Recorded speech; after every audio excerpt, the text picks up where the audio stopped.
জাতিকে কঠিন অস্তিত্বের সংকটে ফেলেছিল।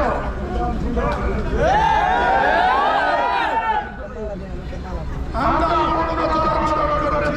কাকার দিকে তাকান। নির্বাচন বর্জন করেছি। এবার মাত্র 1 মাসের তারকমান সময়ে এদেশে সাহসী সন্তানরা আগামী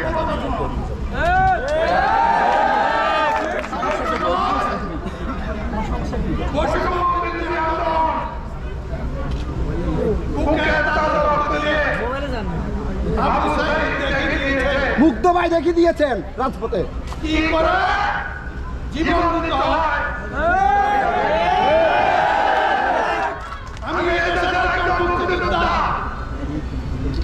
শেখ হাসিনা মুক্তিযোদ্ধা সব কিছু ধ্বংস করে দিয়েছে। আমি হতাশ ছিলাম, এই দেশের ভবিষ্যৎ নাই। হেফাজতে ইসলাম দাঁড়িয়ে ছিল, তাদেরকে হত্যা করে খুন করে ঘরে ঢুকে দিয়েছে। জামাতে ইসলাম আন্দোলন করেছিল, তাদের নেতারা জীবন দিয়েও এদেরকে ঠেকাইতে পারে নাই।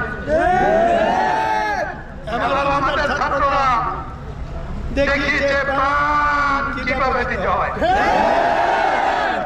দাবি কিভাবে আদায় করতে হয়, হাসিনাকে কিভাবে বিদায় করতে হয়।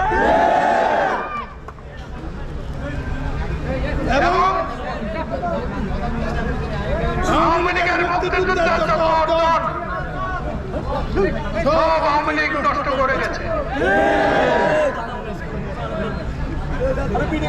আমি আপনাদেরকে একটা কথা বলতাম,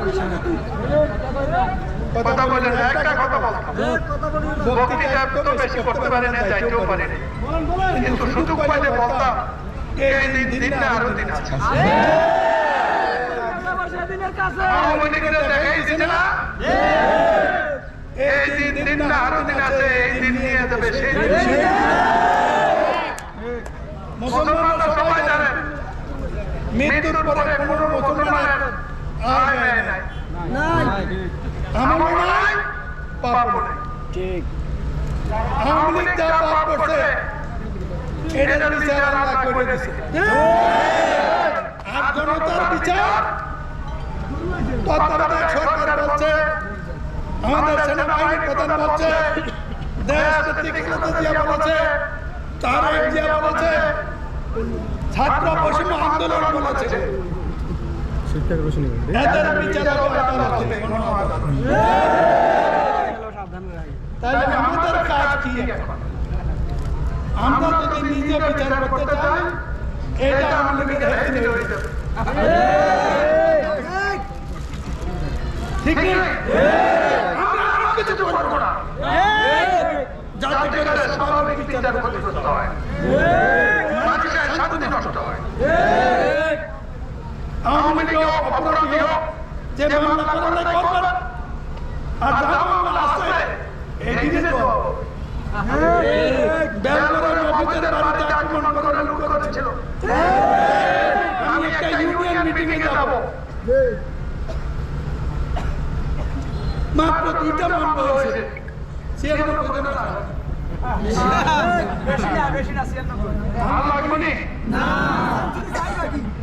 আর দিনে মামলা হয় নাই, সব মামলা রুজু করা আছে।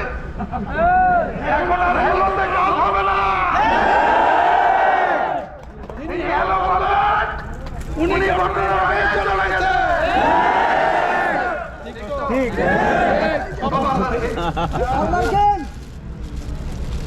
আমাদের ছাত্র সমাজ, আমি আমার বক্তৃতা শুরু করলে আসাম না বাদ যাবে। শুরু করছি তোমার মতো বয়স থেকে আমার বয়স 4টা শুরু করছে টাটা। একটা বক্তৃতা ভাই হবে বক্তৃতার জায়গা ঠিক করো। আমি বক্তৃতার মাঠ অন্যায়, তারপরে আমি